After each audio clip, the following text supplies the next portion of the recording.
everyone. Welcome to night 3 of the chapter book sneak peeks for middle school age chapter books. I chose something to say. And I'm not saying I chose something to say, I'm saying that's the title of the book. So this one is by Lisa Moor Ramee. And I will give you a quick little overview. It's also published by Belzer and Bray. 11-year-old Janae doesn't have any friends. And she's just fine with that. She's so good at being invisible in school, it's almost as if she has a superpower, like her idol, Astrid Dane. At home, Janae has plenty of company, like her no-nonsense mama, her older brother Malcolm, who is home from college after a basketball injury, and her beloved grandpa Guy. Or G? Let's say G. Then a new student shows up at school, a boy named Aubrey with fiery red hair and a smile that won't quit. Janae can't figure out why he keeps popping up everywhere she goes. The more she tries to push him away, the more he seems determined to be her friend. Despite herself, Janae starts getting used to having him around. But when the two are paired up for a class debate about the proposed name change for their school, Janae knows this friendship has an expiration date. Aubrey is desperate to win and earn a coveted spot on the debate team.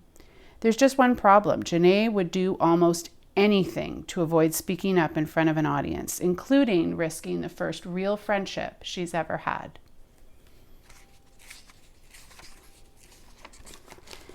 Chapter 1. Not like anyone else. Mama gets home from work earlier than usual, and even though I shut my laptop quick and slide it under a couch cushion, it's too late. "Hi, Mama," I say innocently, raising my voice so she can hear me over my Grandpa G's blaring television. A rickety fan in the corner of the living room is blowing a steady breeze at me, but I'm still hot and my legs stick to the leather couch. Mama clanks her purse and keys down on the small table by the front door. "Oh, don't even try it, Janae," she says, and points at the cushion. "Move that before someone sits on it."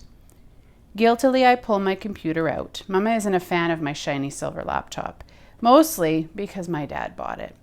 Anything that makes her think of him is never going to be good. She's always talking about what he should or shouldn't do, but she never says it would be better if he came by more. I guess I'm the only one who thinks that.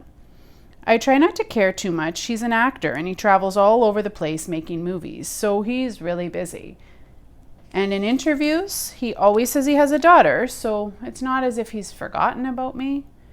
Mama walks over to G. "Hey, Daddy," she says, and gives him a kiss on the top of the head, then reaches over, grabs the remote, and turns down the volume. "Hey yourself," G says, not turning his head away from the old Western movie he's watching. As soon as Mama leaves the room, he'll crank the volume right back up. G's hearing isn't very good, but he refuses to get hearing aids, so when he's home, we all have to suffer with the TV volume set to ear-piercing loud. Mama frowns at me, which is not so unusual. Sometimes when Mama looks at me, I can tell she does not like what she sees. She doesn't understand how her daughter could turn out so different from her. But I'm not like anyone, and I'm all right with that. Being unique should be a good thing. But the world is full of people like Mama who think fitting in is more important than being yourself. "I told your father buying you that thing was a bad idea," Mama says. "Just plain ridiculous, encouraging you." "Do you not see me trying to watch my program?" G hollers, cutting off Mama and gesturing at the TV. "If y'all want to be chatty, get on out of here." Mama knows better than to argue with her father, so she raises her perfectly threaded eyebrows and beckons for me to follow her into the kitchen. She likes to complain that G still treats her like a baby. But it's his house, so he makes the rules.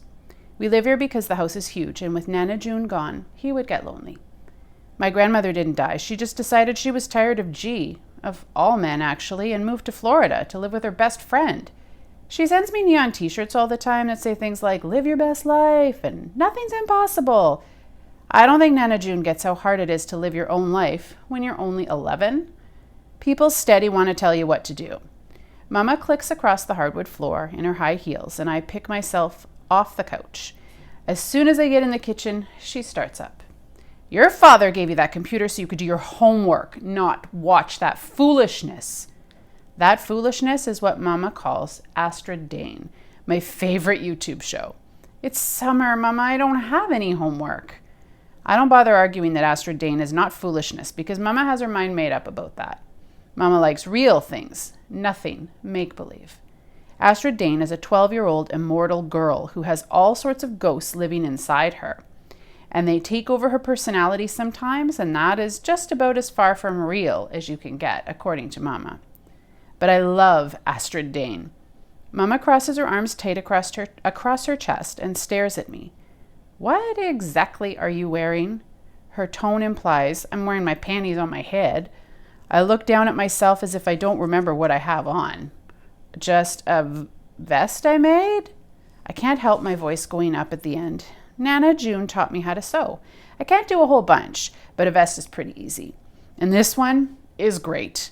It's an exact copy of what Astrid Dane wore in the Corruption episode. I paid attention to every detail, even getting the elephant buttons right.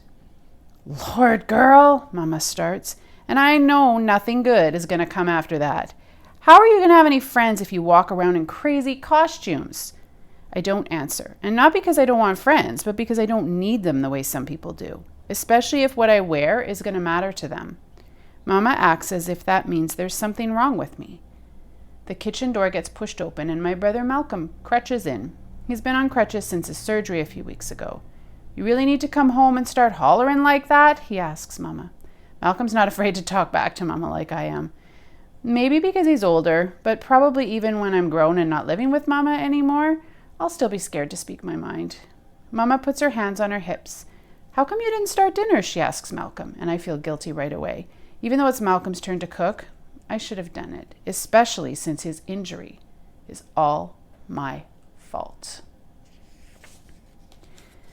That assistant coach, Coach Naz, called me again, Mama says. He reminded me you still haven't registered for classes. You know they don't have to renew your scholarship.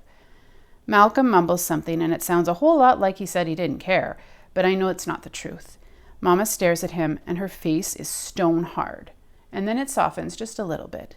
Malcolm, you need to care. This is your life. Basketball was only one ticket to the ride. Whether you can play or not, they're still willing to pay for school. You're going to let that opportunity slip away? You know how few black young men are even getting college degrees? When Malcolm doesn't answer, Mama throws her hands up in frustration. Well, one of you needs to get some dinner started. I'm going upstairs to change. When she leaves the kitchen, as nicely as I can, I ask Malcolm, you want to help me make something? He and I used to cook together before he went away to school.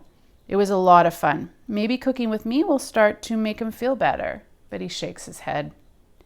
Nah, he says, and crutches on out of the kitchen. I open the refrigerator and stare dismally at the food, hoping something interesting will come to me. What am I supposed to make? Then the door pushes open, and I think it's going to be Malcolm changing his mind, but it's G. He walks over, reaches into the fridge, and grabs a package of chicken. You know, Nene, he says as he gets some seasonings out of the cupboard. It's important to respect your mama, but don't be afraid of using your voice. God gave you a brain for a reason, gave you a mouth too. Don't be afraid to speak up. Easy for him to say. G's not afraid of anything. I am afraid of more things than I can count. So that's your sneak peek at something to say. And again, this one is written by Lisa Moor Ramee. She has another book too if you're interested, and it's called A Good Kind of Trouble. So if you would like, there is a link in the Facebook post right to the catalog, so you can put a copy of Something to Say on hold and find out what happens when Janae makes friends with Aubrey and what happens when she's put on the spot of trying to do something she's not comfortable doing. Thanks for joining me tonight, and we'll see you tomorrow.